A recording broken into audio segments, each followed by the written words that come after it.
Senior सहाफ़ी और तजिया कार जावेद चौधरी के मुताबिक इमरान खान के साथ इद्दत केस में क्या होगा। मुफ्ती सईद पीटीआई की कोर कमेटी में शामिल थे। इमरान खान से इनका ताल्लुक 2005 में शुरू हुआ। ये आहिस्ता आहिस्ता पार्टी में शामिल हो गए। मुफ्ती साहब ने रेहाम खान और बुशरा बीबी का निकाह इमरान खान से पढ़ाया। ये दोनों निकाह 2 बार हुए। क्यों हुए ये एक कहानी है। बहरहाल इन निकाहों की वजह से ये तनाज़ा का शिकार हुआ। मीडिया ने इन्हें तलाश करना शुरू कर दिया, लेकिन ये साहिब किरदार हैं, लिहाजा उन्होंने हमेशा इमरान खान का पर्दा रखा। मैंने ऊपर नीचे इस मौजू पर कॉलम तहरीर किए। इन कॉलमों में बार बार मुफ्ती सईद खान का नाम आया। मैंने इनसे रब्ता किया। ये अपनी पोजीशन क्लियर करने पर रजामंद हो गए। यूँ मेरी इनके साथ तफसीली मुलाकात हुई। मुफ्ती सईद खान का दावा है मैं बुशरा बीबी से वाकिफ़ नहीं था। 31 दिसंबर 2017 को ओन चौधरी ने मुझसे रब्ता किया। मुझे बताया इमरान खान निकाह करना चाहते हैं, हम आपको निकाह के लिए शहर से बाहर ले जाना चाहते हैं। मैं राज़ी हो गया। हमने आप पारा का मकाम तय किया। मैं अपनी गाड़ी में वहाँ पहुँच गया। ओन चौधरी जुल्फ़ी बुखारी के साथ गाड़ी में बैठकर मेरा इंतज़ार कर रहे थे। मैं ज़िंदगी में पहली बार जुल्फ़ी बुखारी से मिला था। हम वहाँ खड़े होकर इमरान खान का इंतज़ार करने लगे। इमरान खान आए और ये ओन चौधरी और जुल्फ़ी बुखारी के साथ एक गाड़ी में लाहौर रवाना हो गए, जबकि मैं दूसरी गाड़ी में इनके पीछे चल पड़ा। हम लाहौर पहुँचे। मुझे डिफेंस में किसी घर ले जाया गया। वो एक बड़ा घर था, वहाँ 2-3 ख़ानदान मौजूद थे। मेरी वहाँ बुशरा बीबी से पहली मुलाकात हुई। हमने निकाह का फॉर्म पुर करना शुरू किया। बुशरा बीबी की बहनें और सहेलियाँ भी वहाँ थी और बच्चे भी। मुफ्ती सईद बुशरा बीबी के बच्चों को नहीं पहचानते थे, लिहाजा ये जानते नहीं थे कि ये बीबी के अपने बच्चे हैं या किसी और ख़ानदान के। मैंने बुशरा बीबी से पूछा कि आपका नाम बुशरा बीबी है और आपके वालिद का नाम ये है। खातून ने तस्दीक कर दी।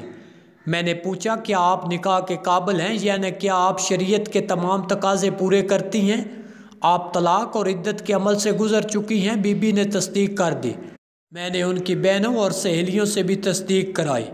उन्होंने भी एतराफ़ किया ये तलाक याफ्ता हैं और इद्दत पूरी कर चुकी हैं। मैंने मुफ्ती साहब को टोक कर पूछा कि आपने बुशरा बीबी की तलाक के कागजात देखे थे। मुफ्ती साहब का जवाब था मैंने नहीं देखे और निकाहों के दौरान अमूमन इस किस्म के कागजात का मुतालबा नहीं किया जाता। मैंने अर्ज़ किया इसके बाद क्या हुआ। मुफ्ती साहब का जवाब था हकमैर की बात हुई। इमरान खान ने अपना ज़मान पार्क का घर और बनी गाला का 7 कनाल का प्लाट बुशरा बीबी को हकमैर में दे दिया। हमने ये हकमैर फॉर्म पर तहरीर कर दिया। इसके बाद निकाह हुआ। इमरान खान ने बुशरा बीबी और बुशरा बीबी ने इमरान खान को कबूल कर लिया। मैंने दुआ कराई, हाज़रीन ने आमीन कहा और इमरान खान दुल्हन को लेकर इस घर से रुखसत हो गए। मैंने पूछा क्या बुशरा बीबी की रुखसती आपके सामने हुई थी। ये बोले जी हाँ।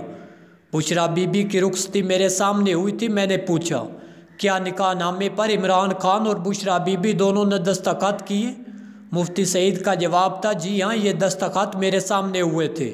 इमरान खान और बुशरा बीबी की रुखसती के बाद मैं फॉर्म समेत घर से निकलने लगा तो ओन चौधरी ने वो फॉर्म मुझसे ले लिया। मैंने पूछा ये निकाह किस तारीख को हुआ। ये बोले 1 जनवरी 2018 को। मैंने पूछा कि आपको बुशरा बीबी की इद्दत का पता था। ये बोले मुझे उस वक्त पता नहीं था। बीबी ने मुझसे गलत बयानी की थी। मैंने पूछा क्या इमरान खान को पता था। ये बोले मैं इसके बारे में वसूख से कह नहीं सकता। ताहम निकाह के चंद दिन बाद इमरान खान इस हकीकत से आगाह हो गए थे।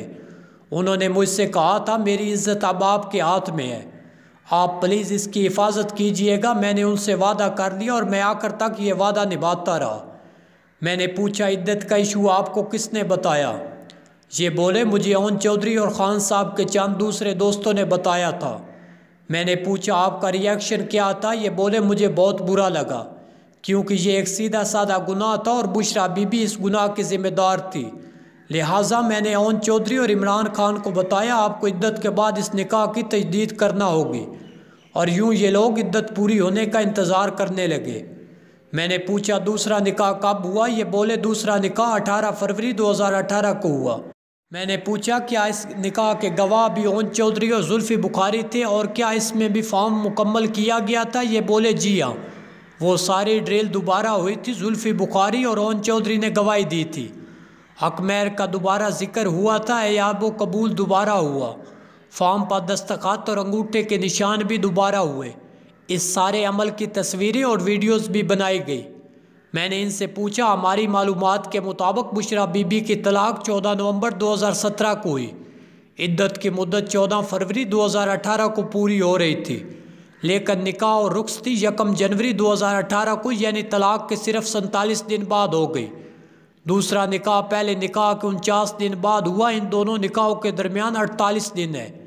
شریعت میں ان 48 دنوں کی کیا حیثیت ہے؟ یہ بولے یہ دن گناہ ہیں اور بشریٰ بی بی گناہ گار ہے، کیونکہ بشریٰ بی بی ایک نیک، دیندار، پرہیزگار اور اسلامی شریعت سے واقف خاتون تھی، لہٰذا انہیں اس چیز کا خیال کرنا چاہیے تھا۔ میں نے ان سے پوچھا، کیا آپ عمران خان کو اس ضمن میں بے گناہ سمجھتے ہیں؟ یہ بولے یہ اللہ اور عمران خان کا معاملہ ہے۔ خان صاحب نے اگر یہ سب کچھ جان بوجھ کر کیا تو یہ بھی برابر کے ذمہ دار ہیں۔ اگر یہ عدت سے واقف نہیں تھے تو پھر ساری ذمہ داری بشریٰ بی بی پر عائد ہوتی ہے۔ مفتی صاحب کا کہنا تھا اس معاملے میں بہرحال بشریٰ بی بی کو بری الذمہ قرار نہیں دیا جا سکتا۔ میں نے آخر میں پوچھا کہ آپ خود کو ذمہ دار سمجھتے ہیں؟ یہ بولے آپ بتائیے، کیا میں ذمہ دار ہوں؟ میں نے عرض کیا، میں عالم یا مفتی نہیں ہوں، لیکن میں اتنا جانتا ہوں، نکاح ایک حلال فعل ہے اور بطور عالم دین اور مفتی آپ سے جو بھی نکاح پڑھانے کا کہے گا، آپ پر فرض ہے کہ آپ یہ فریضہ انجام دیں، اور آپ نے اپنا فرض ادا کیا۔ لیکن اگر آپ کو عدت کا پتہ تھا اور آپ نے اس کے باوجود نکاح پڑھایا تو پھر آپ بھی ذمہ دار ہیں۔ یہ سنجیدگی سے بولے، باخدا میں بشریٰ بی بی کی عدت سے واقف نہیں تھا۔ میں نے عرض کیا، پھر آپ بے قصور ہیں، اب صرف عمران خان اور بشریٰ بی بی ذمہ دار ہیں۔ دراصل مفتی محمد سعید خان عالم دین اور مفتی ہے، کتابوں کے عاشق ہے۔ پرانے مری روڈ پر 76 کے مقام پر ان کا مدرسہ اور یونیورسٹی ہے۔ انہوں نے وہاں وسیع کتب خانہ بنا رکھا ہے۔ میں نے پاکستان میں اس سے بڑی پرائیویٹ لائبریری نہیں دیکھی۔ مفتی صاحب کی لائبریری میں 100 سال پرانی کتابیں میں موجود ہیں۔ کتابوں کی کل تعداد لاکھ سے زیادہ ہیں۔ آپ کو کسی بھی فقہ کی کوئی بھی کتاب چاہیے یا حدیث، تفسیر اور اسلامی تاریخ کی کوئی بھی کتاب پڑھنا چاہتے ہیں تو آپ 76 چلے جائیں، مفتی صاحب کی لائبریری جائیں، آپ کو وہ کتاب وہاں مل جائے گی۔ پورے ملک سے لوگ M Phil, P H D اور سی ایس ایس کے لیے مفتی صاحب کے دارالعلوم آتے ہیں۔ مفتی صاحب انہیں رہائش بھی دیتے ہیں، کھانا بھی اور کپڑے بھی، اور یہ لوگ اپنی ریسرچ کی تکمیل تک وہاں رہتے ہیں۔ مفتی صاحب اس کے عوض کسی قسم کا معاوضہ نہیں لیتے۔